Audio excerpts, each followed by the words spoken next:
আসসালামু আলাইকুম গাইস, কি অবস্থা সবার? আমি গিয়েছিলাম মার্কেটে কিনতে মাছ, কিন্তু ওইখানে যাওয়ার পর আমি দেখলাম একটি হাঁস, কিন্তু হাঁসটা আমার খুবই ভালো লাগে, তাই হাঁসটাই নিয়ে আসলাম মাছের পরবর্তীতে। কিন্তু ভাই, এখন হাঁসটা আনার পর হাঁসের উপরে যে পরিমাণ পশম আছে ওইগুলো ছাপ করতে করতে আমি খাচ্ছি পোড়াই বাঁশ। কিন্তু কিছু করার নাই, যদি খেতে হয় হাঁস তাহলে তো একটু খেতে হবে বাঁশ। তাই খুব ভালো করে এটাকে ছেঁকে হাঁসের উপরে যে ছোট ছোট পশমগুলো আছে সেগুলোকে জ্বালিয়ে নিচ্ছি। আমি এখানে নিয়ে নিলাম ধনিয়া, জিরা, শুকনো মরিচ আর হচ্ছে একটা পেঁয়াজ। এটাকে ভালো করে ব্লেন্ড করে মিক্স করে নিব। পাতিলে নিয়ে নিলাম এখন আমার সেই হাঁস, যেটাকে আমি খুব ভালো করে ক্লিন করে নিছি। ভিডিওটা অনেক লং হয়ে যাবে, তাই কাটাকাটির ভিডিওটা আপনাদের সাথে শেয়ার করলাম না। যাই হোক, নিয়ে নিলাম এখানে আমি হাঁস। এখানে দিয়ে দিলাম আমি মিক্স করা ধনিয়া, জিরা, শুকনো মরিচ আর পেঁয়াজের মিক্সটা মিক্স করে নিলাম এখানে।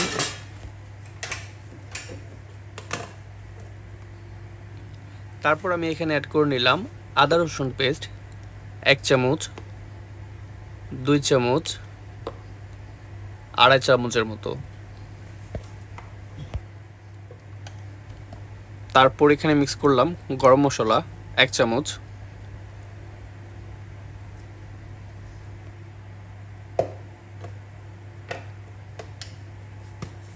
যেহেতু বা আমি প্রথমত শুকনো মরিচ ব্লেন্ড করে নিয়েছি মশলার সাথে, তাহলে এখানে আমি গুঁড়া মরিচটা খুব কমই ইউজ করব, তাই আমি 1 চামচ ইউজ করলাম।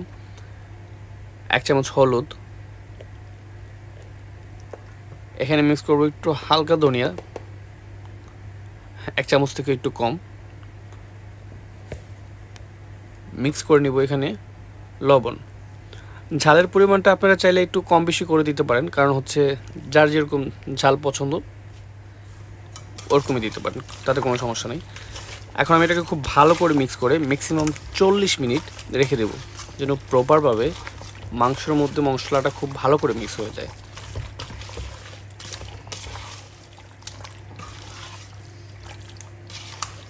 আমার মাংসের সাথে মশলা খুব ভালো করে মিক্স করা হয়ে গেছে। এখন আমি এটাকে 40 মিনিটের জন্য রেখে দেবো।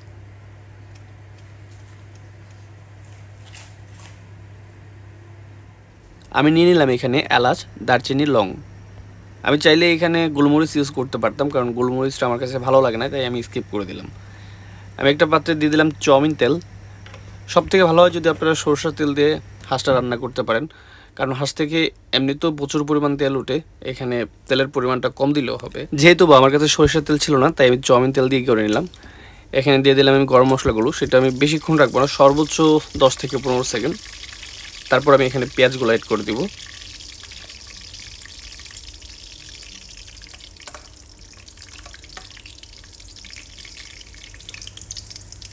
অ্যাড করে দিলাম এখানে পেঁয়াজ কুচিগুলো। এটাকে ব্রাউন করে খুব ভালো করে ভেজে নেবেন, কারণ যেহেতু এটা হাঁসের মাংস, সব কিছু প্রপারলি যদি হয় তাহলে খুবই ভালো হয়।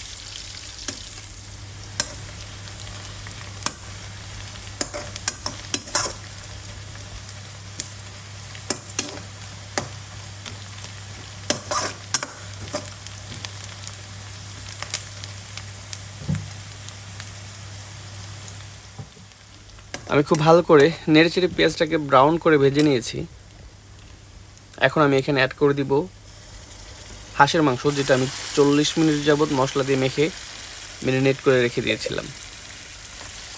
এখন এটাকে ভালো করে নেড়েচেড়ে আমি ঢাকনা দিয়ে ঢেকে দিব।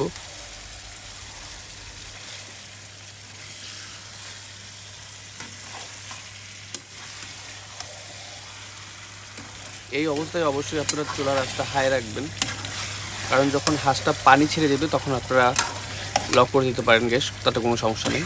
কারণ এই অবস্থায় অবশ্যই গ্যাসটা হাই করে রাখবেন।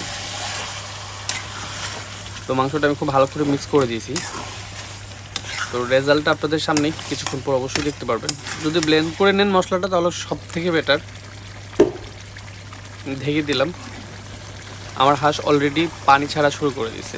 এখানে আমি এক্সট্রা পানি এখন ইউজ করবো না, সম্পূর্ণ যখন হাঁসে পানি ছেড়ে দিবে তখন আমি এখানে গরম পানি ইউজ করবো, অবশ্যই গরম পানি, এখানে ঠান্ডা পানি ইউজ করা যাবে না। তারপরও খুব ভালো করে নেড়েচেড়ে মিক্স করে দিলাম। আবার দেখেন আমার হাঁস কিন্তু পানি ছাড়া শুরু করে দিয়েছে, তো কিছুক্ষণ পর আরও ছাড়বে।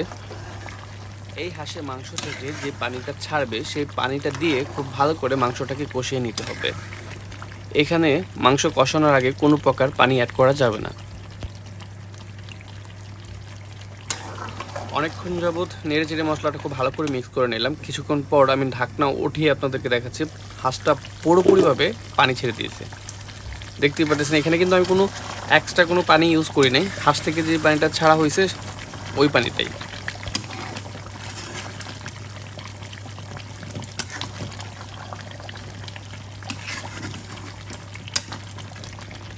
পুরোপুরিভাবে আমার হাঁসটা কষানো হয়ে গেছে, মশলাগুলো একদম প্রপারভাবে হাঁসের মাংসের সাথে মিশে গেছে।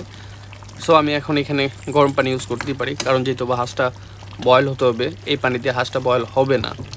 তো আমি এখানে ইউজ করব গরম পানি। অবশ্যই গরম পানি, আপনারা বারবার বলছি এখানে ঠান্ডা পানি ইউজ করবেন না। আমি এখানে ইউজ করব গরম পানি।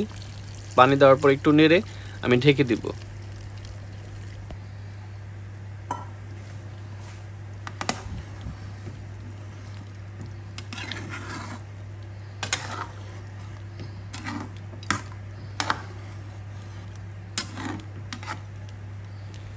এখন আমি ঢেকে দিব 30 মিনিট পর আমি দেখাচ্ছি আপনাদেরকে রেজাল্টটা কী হয়। সাথেই থাকুন আর দেখতে থাকুন। এই যে দেখেন একদম প্রপারভাবে হাঁসটা খুব সুন্দরভাবে তেল ছেড়ে দিয়েছে, পানিটা শুকিয়ে গেছে। আর এই অবস্থায় অবশ্যই চুলার আঁচটা ঢিম করে রাখবেন, হাই করে রাখা যাবে না।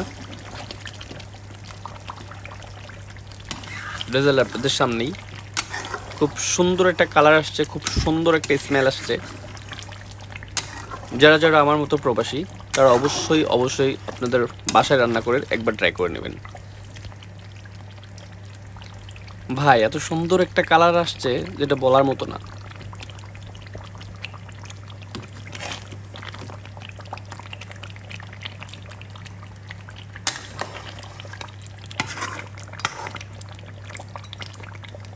আমি আরও 5 মিনিট ঢাকনা দিয়ে ডেকে আগুনটা একদম লো করে রেখে দিব। ঢাকনা দিয়ে ডেকে দিলাম। 5 মিনিট পর আমি আপনাদের সামনে আমার হাঁসের মাংসটা সার্ভ করে দেখাচ্ছি। এই হচ্ছে ফাইনাল লুক। আমার মাংস একদম প্রপারভাবে পুরোপুরি বয়েল হয়ে গেছে, সিদ্ধ হয়ে গেছে। এখানে আর কিছু করে না, আমি এখন আগুন বন্ধ করে দিছি। এ হচ্ছে ফাইনাল, আমার হাঁসের মাংস হয়ে গেছে। এখন আমি সেটাকে সার্ভ করব খিচুড়ির সাথে।